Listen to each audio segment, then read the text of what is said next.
Welcome to vTalkInsight, Risk Sentiment Daily for February 9th, 2026. Markets have just delivered one of their strongest equity rebounds in months, yet the rotation out of crowded megacap tech and into smaller cyclicals is forcing a rethink of where risk is really being taken. Let us unpack what is driving risk appetite now and how today's mix of rotation, volatility, and macro signals is shaping the balance between opportunity and downside risk. Overall risk sentiment today is cautiously risk-on. Headline United States equity indices have snapped back with broad gains, and small and mid-cap benchmarks have pushed to new highs, signaling renewed appetite for cyclical risk rather than a narrow bounce in a few growth names. At the same time, volatility remains elevated, and the recent spike in price swings across equities, crypto, and commodities reminds investors that this is a fragile rally built on rotation, not on complacency. Beneath the surface, there is a clear shift away from speculative software, digital assets, and other momentum trades toward industrials, energy, semiconductors, and non-United States markets such as South Korea and the United Kingdom. Recent sessions have seen utilities and consumer staples hold up when equities selling accelerates, underlining a persistent bid for defensiveness even as risk appetite creeps back. Compared with late last week, when selling looked broad and risk-off, today's pattern feels more like a violent rebalancing of crowded exposures than wholesale capitulation. This cautious risk-on tone is anchored by resilient macro data, expectations for easier policy, and a still powerful structural AI and capex story, yet it is constrained by intensifying doubts around the scale and profitability of big tech spending, ongoing deleveraging in crypto, and softer labor indicators. With that backdrop, the key to understanding today's risk sentiment lies in three supportive forces on the bullish side and three important headwinds that continue to challenge the durability of this rally. Broadening equity leadership and macro resilience are central to the constructive side of today's narrative. United States equities have staged a broad-based rally, with major indices up strongly and small caps and mid-caps outperforming as the Russell 2000 and S&P 400 hit record highs. Market breadth has improved noticeably since October, with gains no longer confined to a handful of megacap AI beneficiaries, but spreading across more sectors and regions. Recent declines have been concentrated in speculative software and digital assets, while industrials, energy, and semiconductors have remained resilient, pointing to a rotation toward real economy and earnings-levered names. Investors are reallocating toward emerging markets and European equities, and non-United States markets have outperformed year-to-date, suggesting that global risk appetite is broadening beyond the United States tech complex. This rotation is reinforced by strong corporate earnings reports and improved profitability in several regions, which help validate the move away from a narrow leadership structure. On the macro side, recent data are still supportive. The latest manufacturing survey has moved back into expansion territory, with a reading around 52, powered by strong new orders and stable input prices. Nominal GDP growth in the United States has been running above 8%, a pace not seen outside the immediate post-pandemic period since the mid-2000s, while household net worth is at record highs and unemployment remains relatively low. Taken together, this combination of broader equity leadership and resilient macro indicators underpins a cautiously optimistic backdrop for risk assets, even if the sources of that growth are increasingly being questioned in other parts of the market. The prospect of monetary easing and duration support is another important pillar for risk sentiment.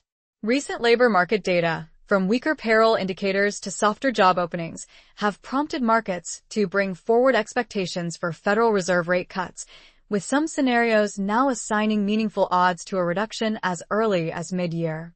In the United Kingdom, the Bank of England has signaled that a cut as soon as March is a genuine possibility, as inflation is expected to reach target sooner than previously thought, even if policymakers still want more evidence on underlying pressures.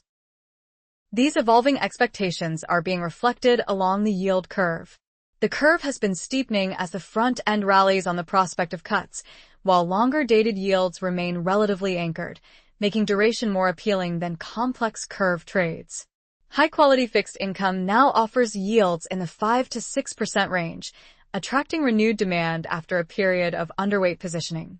Flows into 5- and 10-year treasuries, as well as strong foreign institutional demand for credit issued by large technology firms, show that investors still see value in duration and in high-grade spread product.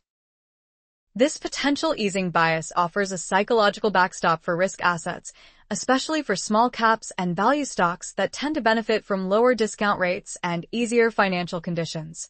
However, tight credit spreads leave little buffer if the growth backdrop deteriorates, and several voices warn that traditional diversifiers like bonds and gold could be less reliable if inflation proves structurally higher and more volatile.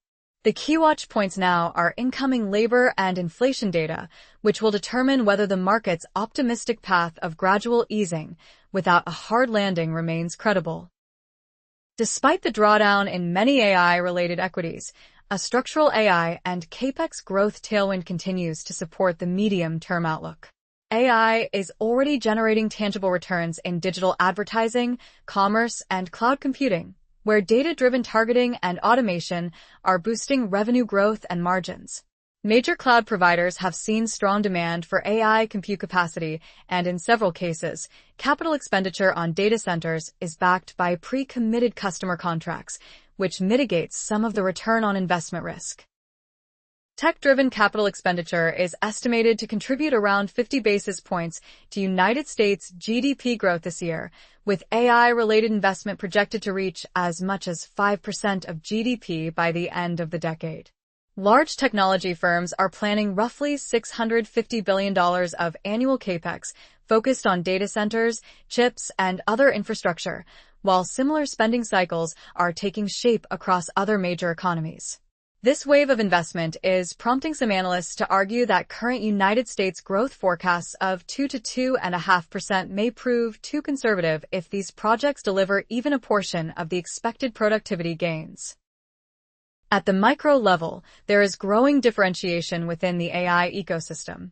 Semiconductor designers and select platform companies are capturing a disproportionate share of profits from the infrastructure build-out, and in some cases trade at lower valuation multiples than the cloud giants, funding the underlying capex.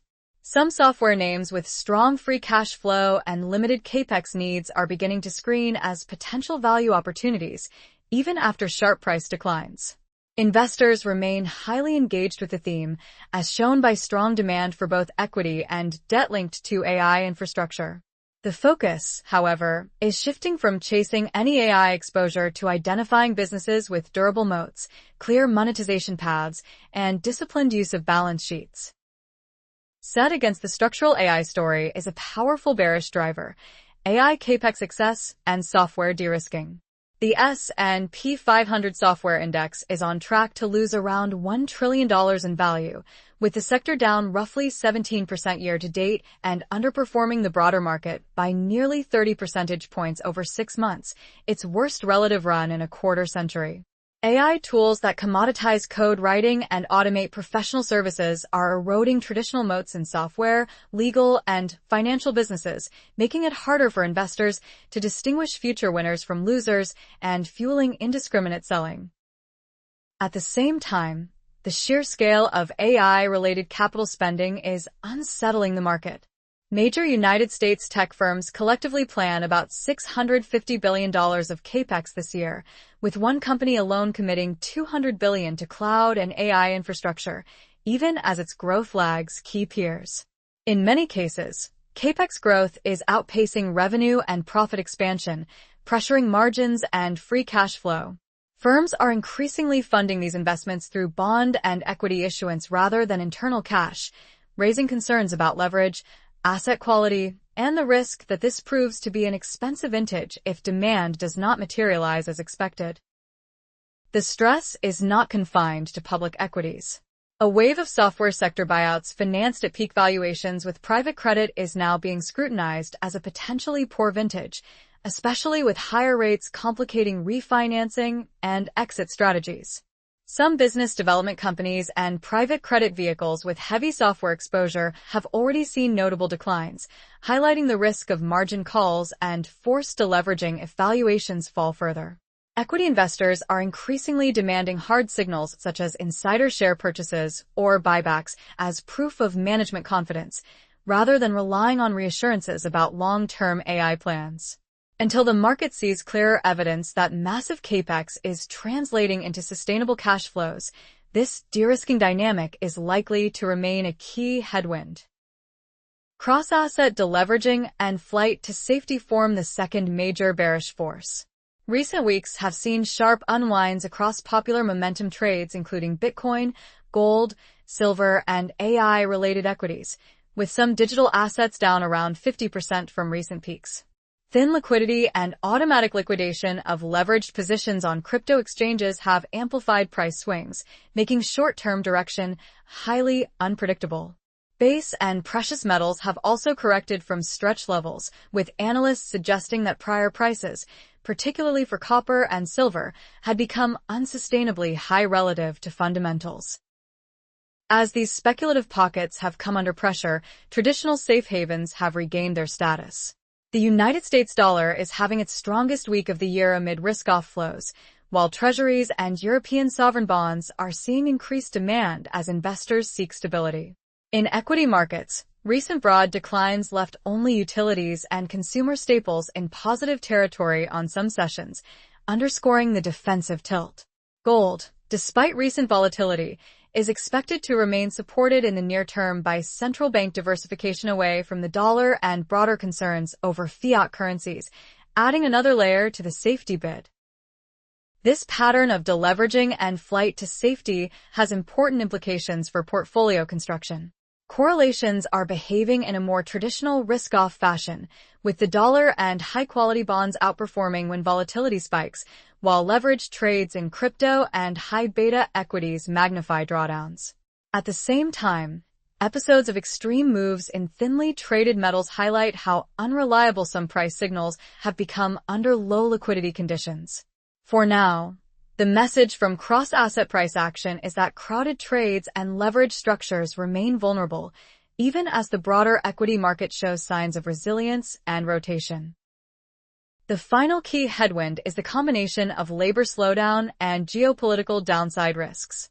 Recent United States labor data, including elevated jobless claims, weaker payroll prints, and the worst announced job cuts since the global financial crisis, have raised concerns that the employment backdrop is deteriorating more quickly than headline growth suggests.